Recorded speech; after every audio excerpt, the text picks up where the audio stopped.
እሱ ግን መጀመሪያ ኤቢ አጣርታ እንደምትደርስበት ስላወቀ ክላሱን ቆልፎ ለሰራተኛዋ ቁልፉን ሰጥቶ ነበረ የሄደው። በዚህም ምክንያት እንግዲህ ካጣራች በኋላ ሰራተኛዋን ቀምታ ነው ሄዳ ያገኘችው ማለት ነው። እና በዚህ መካከል መጥቶ ቁልፉን ሲጠይቅ አቤጌል እንደወሰደችው ካወቀ በኋላ እየሮጠ ነበረ ወደ ክፍሉ የሄደው። ሆኖም እንግዲህ ወረቀቱን ሲቀማሙ ሁለት ቦታ ይቀዱታል ማለት ነው። አቤጌል የያዘችው ሰላም የዳጣ እናት መሆኗንና ለአመታት የሰላም ረሃብ እንደነበረች እና ስትንከባከባት፣ ስታጎርሳት፣ አብራ ስትተኛ፣ ጸጉሯን ስታጥባት ከፍተኛ ግራ መጋባት ውስጥ እንደገባች ይህንን ነገር ደግሞ ዳጣ እንደማታውቅ የሚያስረዳው ወረቀት ነው። ናታን እጅ ላይ የቀረው ደግሞ ከአቶ ደረጀ እንደተወለደች አባትሽ ደረጀ ነው የሚል ወረቀት ነው እና ለሁለት ተከፋፍለው ሮጣ እንግዲህ በሯን ቆልፋ በጥንቃቄ ካነበበች በኋላ አንዳች ስለ አመታት ስትለፋበት የነበረውን ነገር እንዳገኘች በደስታ ጮቤ ስትረግጥ የነበረው ማለት ነው። አቤጌል በጣም ነው ደስተኛ የሆነችው። በዚህ በኩል አባቴ ይህን ነገር ለምን ደበቀኝ እና ሰላምስ ለምን እንደዚህ ያደረገች የሚል ሀሳብ ጭራሽ አልገባትም።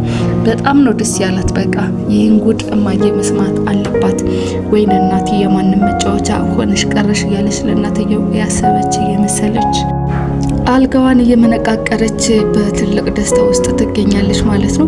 ናታን ደግሞ ወረቀቱን እንዳታነበው ለማስጣል እየቻለውን ጥረት ሲያደርግ ነበረ። በቃ አደራ ይህን ወረቀት እንዳታነቢው ባክሽ ክፈችልኝ እያለ በር ቢደበድብም ቆልፋ ስለነበረ መግባት አልቻለም ማለት ነው። በዚህ መካከል ተስፋ ስለቆረጠ ቁጭ ብሎ የቀረውን ወረቀት ማንበብ ይጀምራል። ካነበበው በኋላ ማመን ያቃተው እና ይህንን ሚስጥር ደግሞ አቤጌል ያወቀች ነው የመሰለው ዳጣ የአቶ ደረጀ ልጅ መሆኗን ማለት ነው። እና በጣም ነው ሰውነቱ የተንቀጠቀጠው። ምን አይነት ጉድ ውስጥ ነው የገባሁት? ይህን ወረቀት እየተቀበልኩበት ቀን እየተረገመ ይሁን እያለ በአደራ መልክ የተቀበለበትን ቀን እየረገመ ነው የሚገኘው ማለት ነው። እና ሰው ይህን ያክል እንዴት ድብቅ ይሆናል በማለት በአቶ ደረጀም በጣም እየተገረመ ነው የሚገኘው። አቶ ደረጀ በበኩሉ ውሃን ኬክ ለመጋበዝ ይዞ ወጥቶ ነበርና ስለምጥን ቤተሰብና ምጥን ስላለችበት ድብርት ውሃ ያለማቋረጥ እየነገረችው ነው። እሱ ግን ምንም ነገር ሊሰማት አልቻለም። እና መጀመሪያ ከማርታ ጋር የነበረውን ጭቅጭቅ መኪና ውስጥ ቁጭ ብሎ እየደጋገመ ነው የሚገኘው። ምንም ውሃ የማያነሳ ነገር ለምን ሰላም ጋር ሄድሽ? ሳትነግሪኝ ሄድሽ? ምን ብላ ነገረችሽ? ምናምን እያለ ነው። ወይዘሮ ማርታ ደግሞ እዛው እናንተ ሰፈር ከምታውቁት ሰው ነው ያረገዝኩት ብላ ፍንጭ ነግራኛለች። ለብቻሽ ቁጭ አርጌ እነግርሻለሁ ብላኛለች ስትለው አቶ ደረጀ የሚይዘውን የሚጨብጠውን ነገር ነው እያጣው ማለት ነው።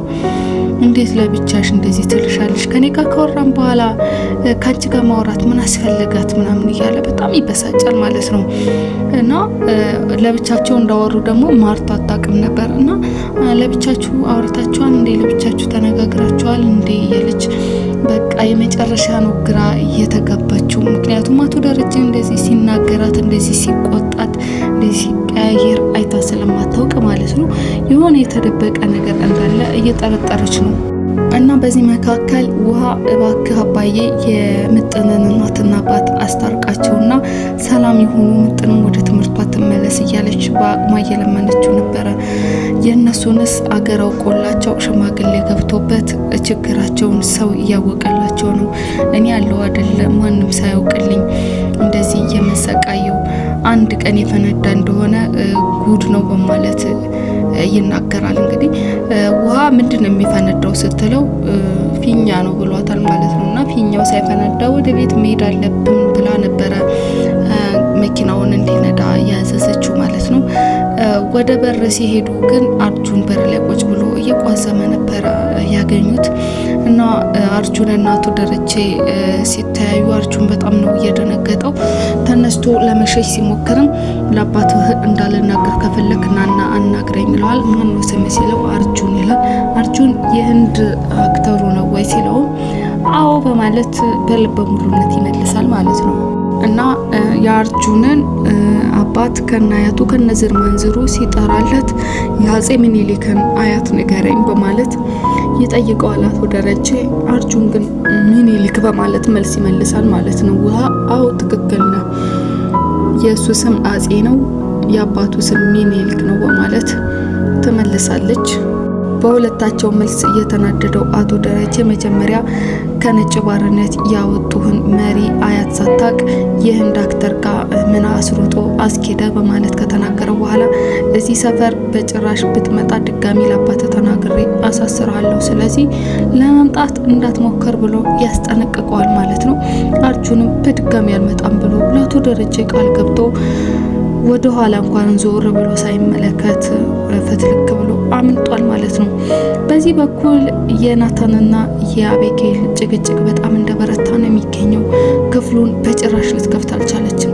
በመጨረሻ ግን የምትፈልገውን ነገር አንብባ ተደስታ ዘላ ጉድጉድ ብላ ከጨረሰች በኋላ ከዚህ በኋላ ክላሱን ብትከፍተውም ምንም ነገር ስለማይመጣ ማለት ነው ይህን ጉድ ለማየ መንገር አለብኝ በማለት ልትወጣ ትከፍታለች።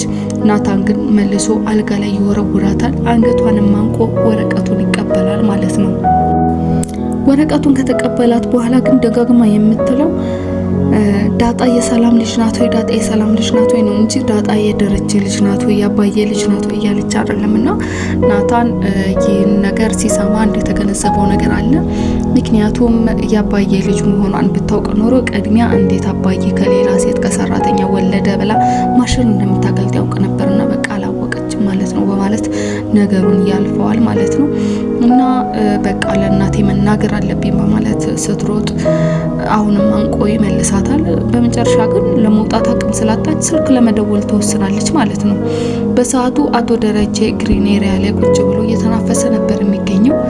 ወይዘሮ ማርታ ደግሞ ከምጥንጋ ወደ ቤት እየመጣች ነበረ የምትገኘውና ሁለቱ ቁጭ ብለው ስለ ትዳራቸው መልካምነት የምጥንን እናትና አባት መጣላት ካነሱ በኋላ የእናትና አባት መጣላት ጉዳቱ ለልጆች እንደሚተርፍ እና ልጆች ከፍተኛ ዲፕሬሽን ውስጥ እንደሚወድቁ እየተወያዩ ነበረ። ወይዘሮ ማርታ እኛ በዚህ በኩል በጣም እድለኛ ነን፣ ያክል አመት ስንኖር አንድም ቀን ተጋጭተን ተጣልተን ድምጻችን ተሰምቶ አያውቅም፣ ስለዚህ ልጆቻችንን በጣም እድለኛ ናቸው በማለት ለአቶ ደረጀ ትነግረዋለች። እሱም አይጣል ነው እንጂ ማንም ሰው ፈልጎ ጸብ እንደማይመጣ ፍች እንደማይመጣ አንዳንድ ነገሮች ከአቅም በላይ ሊሆኑ እንደሚችሉ እያስረዳት ነበረ። ወይዘሮ ማርታ በባሏ ጸባይ በጣም ነው ግራ የተጋባች ያለችው። ምክንያቱም ድሮ እንደምታውቀው ሊሆንላት አልቻለም ማለት ነው። በሰበይ ሰከንዱ ይቀያየራል፣ አንዳንዴ በጣም ይከፋዋል እና ብዙ ጊዜ ደግሞ ዝም ማለትን ያበዛል ማለት ነው። እናም ናታን በዚህ መካከል ምን ነገር ማየ ካወቀች ትዳሩ ይፈርሳል እባክሽን በማለት ሲለምናት ነበረ። ሰላም የዳጣ እናት መሆኗ ከታወቀ እንግዲህ ዳጣን ደግሞ ወደዚህ ቤት ያመጣት አባዬ ነው፣ ስለዚህ ልጁ ልትሆን ትችላለች በማለት ድንገት እንግዲህ አናቱን ለሁለት ክፍል የሚያደርግ ሀሳብ ታመነጫለች ማለት ነው። ከዚህ በኋላ የቀረውን ወረቀትና የአቤጌልን ወረቀት ቀዳዶ ኪስ ውስጥ ከጨመረ በኋላ እሷ እጮሃለሁ ያለች ስትታገል አፏን አፍኖ እንዳትጮህ እያደረገ ነው የሚገኘው። አቤጌል አቅም ያጣራት ትመስላለች። ናታንም በጣም ስሜታዊ ሆኗል። ምክንያቱም ምንም ቢል ሊያስቆማት አልቻለም ማለት ነው። እናም በዚህ መካከል አቤጌል ከፍተኛ ጉዳት የሚደርስባት ነው የሚመስለው። ውድ የዳራ ሲኒማ ተከታታዮች የተከታተላችሁትን ይመስል ነበረ የዛሬው ዳጣ ድራማ ማለት ነው። አብራችሁኝ ስለቆያችሁ እጅግ አድርጌ አመሰግናለሁ። ቻናሌን ላይክ፣ ሼር፣ ሰብስክራይብ በማድረግ በተሻለ ስራ እንድመጣ አበረታቱኝ። ሰላም ቆዩልኝ።